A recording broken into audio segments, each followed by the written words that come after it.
कठोपनिषद में यमाचार्य द्वारा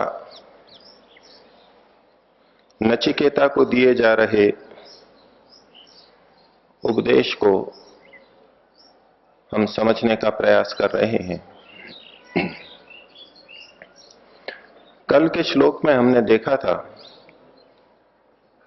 यमाचार्य ने कहा कि वो परमात्मा अणोरणीयान सूक्ष्म से भी सूक्ष्म है, महतो महीयान वो महान विस्तृत वस्तुओं से भी अधिक विस्तृत और महान है, बड़ा है।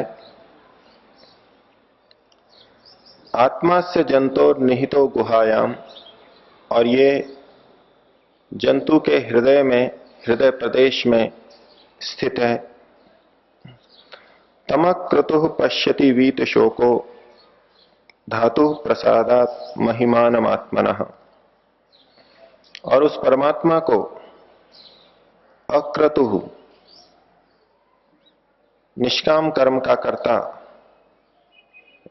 वीत शोकः जिसका शोक समाप्त हो गया है, बीत गया है, चला गया है, ऐसा व्यक्ति, ऐसा योगी पश्यति देखता है, उसका साक्षात्कार करता है। धातु प्रसादात महिमानम आत्मनः, उस परमात्मा के प्रसन्न होने पर परमात्मा की महिमा को वो जान पाता है, परमात्मा की महिमा को प्राप्त कर लेता है।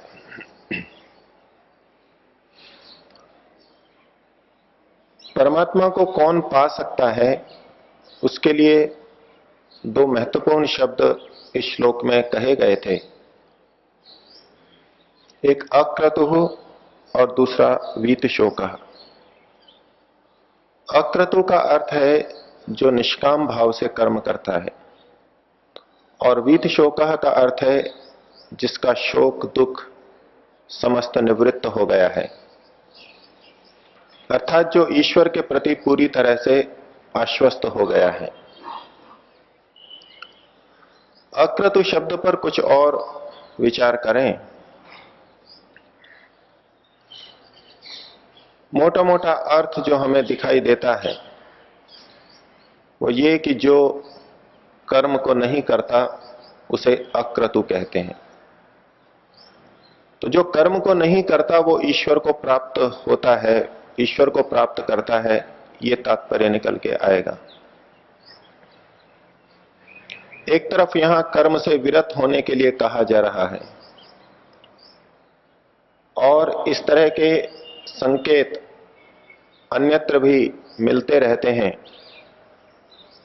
और उसको आधार बना करके बहुत से साधक बहुत सी परंपराओं में कर्मों को करना छोड़ देते हैं, और ये उनकी साधना का एक मुख्य अंश बनता है कि कैसे धीरे धीरे अपने कर्मों को छोड़ा जाए। धीरे धीरे अपने कर्मों को छोड़ते हुए वो प्रयास करते हैं कि कुछ भी ना करें, क्योंकि वो देखते हैं कि कर्म करने से बंधन होगा। शुभ कर्म किए तो भी उनका पुण्य फल बनेगा, और उस पुण्य फल को भोगने के लिए पुनः जन्म लेना होगा, और इसी प्रकार जन्म मरण चलता रहेगा। जन्म लेकर के पुण्य कर्मों का फल भोगेंगे, उसमें सुख लेंगे, तो फिर से राग पैदा होगा, और पुण्य कर्मों का फल भोगते हुए जो बाधाएं आएंगी उनके प्रति द्वेष भाव पैदा होगा। जो लोग पुण्य कर्म का फल भोगते समय हमारे बाधक बनेंगे उनके प्रति द्वेष पैदा होगा, उनको हटाने का प्रयास करेंगे, और इसी प्रकार से ये राग और द्वेष का चक्र चलता रहेगा, जन्म मरण चलता रहेगा। और जब राग और द्वेष करेंगे तो फिर से कर्माशय बनेगा। राग करेंगे तो राग का कर्माशय, द्वेष करेंगे तो द्वेष का कर्माशय, और फिर उनके फल को भोगने के लिए शरीर को धारण करना होगा। तो ये चक्र चलता रहेगा। ये कर्म ही बंधन का कारण है, इसलिए कर्मों को छोड़ देना चाहिए। और अपनी इस मान्यता की पुष्टि शास्त्र के इस प्रकार के वचनों से वो बड़े दृढ़ता से कर लेते हैं, अथवा इस तरह के वचनों को देख करके वो कर्म का त्याग प्रारंभ कर देते हैं। दूसरी तरफ हमें दूसरे संकेत भी मिलते हैं। ईशोपनिषद के दूसरे मंत्र के अंदर हमने देखा था, ये मंत्र यजुर्वेद का 40वें अध्याय का दूसरा मंत्र भी है। तो परमात्मा स्वयं वहां उपदेश कर रहे हैं, कुर्वन्ने वेह कर्माणि जिजी विशेष शतम समाह। कर्म करते हुए 100 वर्ष तक जीने की इच्छा करो। एवं त्वयि नान्यथे तोस्ति न कर्म लिप्यते नरे। तुम्हारे लिए और कोई मार्ग भी नहीं है। और भी कोई मार्ग नहीं है का मतलब कर्म को छोड़ करके जीवन चलाने का और कोई मार्ग नहीं है। कर्म को छोड़ करके तुम जी ही नहीं सकते। एवं त्वयि नान्यथे तोस्ति, और कहा चिंता मत करो, न कर्म लिप्यते नरे। ये कर्म मनुष्य को लिप्त नहीं होता, कर्म हमारे बंधन का कारण नहीं होता। तो एक तरफ परमात्मा की प्राप्ति के लिए अक्रतु होने को कहा जा रहा है। जो अक्रतु होता है, कर्म रहित होता है, वो ब्रह्म को प्राप्त करता है। और दूसरी तरफ उसी परमात्मा ने हमें कहा कि कर्म को छोड़ करके तो तुम रह ही नहीं सकते। यहां हमें कठोपनिषद के श्लोक में अक्रतु का अर्थ वेद के अनुसार उपनिषद के अन्य वचनों के अनुरूप करना होगा, और वही ऋषि का अभिप्राय निहितार्थ है।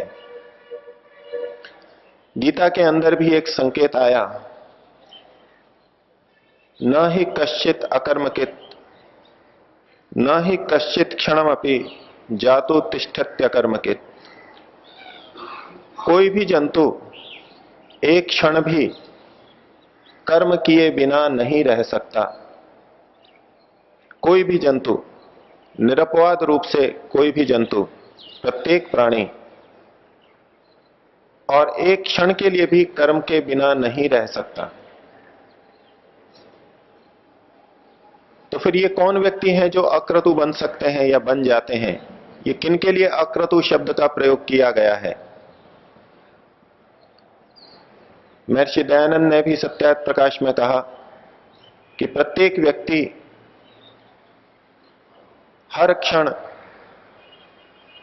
मन, वाणी या शरीर से कुछ न कुछ क्रिया करता ही रहता है।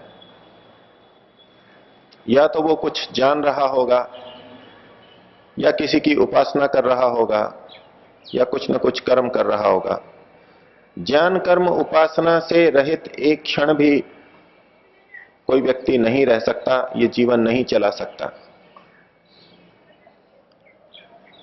तो अक्रतु का ये सीधा अर्थ तो हम कतई नहीं ले सकते कि जो कर्म को छोड़ देता है वो मुक्ति को, परमात्मा को प्राप्त करता है। यहां अक्रतु का तात्पर्य ये लिया जाएगा जो सकाम कर्मों को, सांसारिक सुखों की प्राप्ति के कर्मों को छोड़ देता है, सांसारिक सुखों को लक्ष्य बना करके किए जाने वाले कर्मों को छोड़ देता है, वो अक्रतु होगा। अक्रतु का तात्पर्य आपके सामने रखा था निष्काम कर्ता। ये निष्काम कर्म क्या होते हैं? निष्काम शब्द की भी भिन्न भिन्न तात्पर्यों से व्याख्या की जाती है। निष्काम शब्द को स्थूल रूप से देखें तो कामनाओं से रहित कर्म, उसे निष्काम कहते हैं। कामना का अर्थ हुआ इच्छा, लालसा। तो जब शास्त्रों में जगह जगह निष्काम कर्म का उल्लेख किया गया तो साधकों ने सोचा कि बिना इच्छा के हम कर्म करेंगे, बिना इच्छा के कर्म करना आवश्यक है। तो उन्होंने सांसारिक इच्छाओं को छोड़ा। फिर कुछ लोगों के मन में आया कि सांसारिक इच्छाएं तो छोड़ दी, लेकिन ये सांसारिक इच्छाएं किस लिए छोड़ी? तो उत्तर आया परमात्मा की प्राप्ति के लिए। तो किसी ने पूछा कि परमात्मा की प्राप्ति की इच्छा भी तो इच्छा है, वो भी तो एक कामना है, तो फिर निष्काम कहां से हो गए? सांसारिक सुखों को छोड़ करके, सांसारिक सुखों की इच्छा को छोड़ करके परमात्मा की इच्छा कर ली आपने, तो कामना तो फिर भी रही, इच्छा तो फिर भी रही, और इच्छा कामना रही तो यही आपके बंधन का कारण बनेगी। तो साधक ने इस दिशा में सोचना प्रारंभ किया कि परमात्मा की भी इच्छा ना करे, मुक्ति प्राप्ति की भी इच्छा ना करे, और बहुत बड़े वर्ग बन गए जो ये उपदेश देते हैं कि परमात्मा की भी अगर इच्छा कर ली तो मुक्ति की प्राप्ति नहीं होगी, क्योंकि इच्छा और राग वहां भी विद्यमान है, निष्काम तो हुए ही नहीं। तो क्या मुक्ति की प्राप्ति के लिए मुक्ति की इच्छा भी छोड़नी होगी?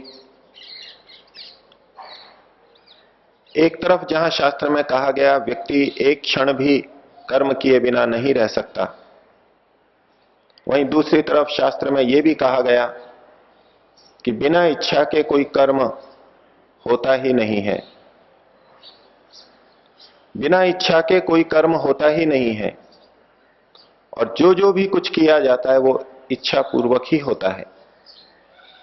ये आत्मा का स्वभाव है, ये शरीर की संरचना इस प्रकार की है। ये विविध क्रियाएं तभी करेगा जब अंदर से इच्छा होगी, आत्मा की तरफ से इच्छा और प्रयत्न होंगे, प्रेरणा होगी, तब शरीर में गतिविधियां होंगी और विविध कार्य होंगे। तो ना तो हम एक तरफ कर्म से रहित रह सकते और ना हमारा कोई कर्म इच्छा से रहित हो सकता। तो फिर ये निष्काम कर्म कैसे संभव है, और क्या यह निष्काम कर्म संभव है?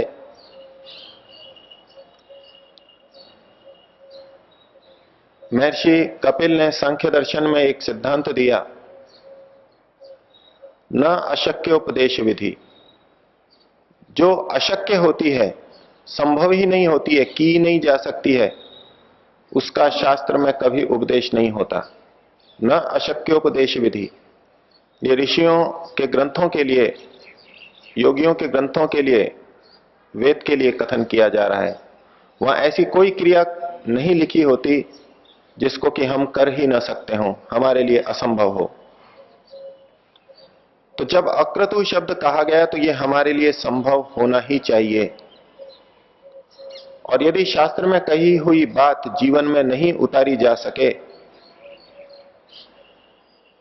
उसका पालन किया ही ना जा सके, जो संभव ही ना हो, तब तो वो उपदेश ही नहीं कहा जाएगा। महर्षि कपिल कहते हैं उपदिष्टे भी अनुपदेश। अगर ऐसा कोई उपदेश कर भी दिया गया तो वो उपदेश की कोटि में ही नहीं आता, वो तो अनुपदेश हो जाएगा। उपदेश तो वही है जो जीवन में उतारा जा सके, संभव है। ये कुछ अज्ञानियों या मूर्खों द्वारा कही हुई बातें नहीं है जिसको कि हम उतार ही ना सकें, जीवन में अपना ना सकें, केवल कथन मात्र ऊंची ऊंची बातें कही गई हों। तो हमारे सामने स्थिति है, एक तरफ व्यक्ति कर्म के बिना नहीं रह सकता और कोई भी कर्म बिना इच्छा के नहीं हो सकता, और दूसरी तरफ कहा गया कि ईश्वर की प्राप्ति वही कर सकता है जो अक्रतु है, जो कर्म नहीं कर रहा है। निष्कामता का तात्पर्य महर्षि दयानंद ने ऋग्वेद आदि भाष्य भूमिका में उपनिषदों के आधार पर कहा। ऐष्णाओं की चर्चा करते हुए उन्होंने कहा, ऐष्णा का अर्थ इच्छा ही होता है। हमारी जितनी इच्छाएं हैं उनको 3 भागों में बांट दिया गया। सांसारिक इच्छाओं को 3 भागों में बांट दिया गया। पुत्रैष्णा, वित्तैष्णा और लोकैष्णा। संतान की इच्छा यानी परिवार की इच्छा, धन की इच्छा, मकान, भूमि इत्यादि साधनों की इच्छा, और लोकैष्णा यश की इच्छा, अपना मान सम्मान प्रतिष्ठा समाज में रहे, प्रतिष्ठा की इच्छा, मान की इच्छा, मैं अपमानित ना हूं, मेरी निंदा ना हो, ये इच्छा। तो लोकैष्णा, वित्तैष्णा और पुत्रैष्णा, इन 3 ऐष्णाओं का वर्णन किया और साथ में एक संकेत और दिया उन्होंने कि यदि इन 3 में से एक भी ऐष्णा किसी में है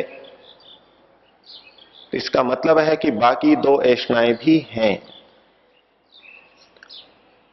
क्योंकि सामान्य व्यक्ति को यह प्रतीत हो सकता है कि अब मेरे को पुत्रैष्णा नहीं है,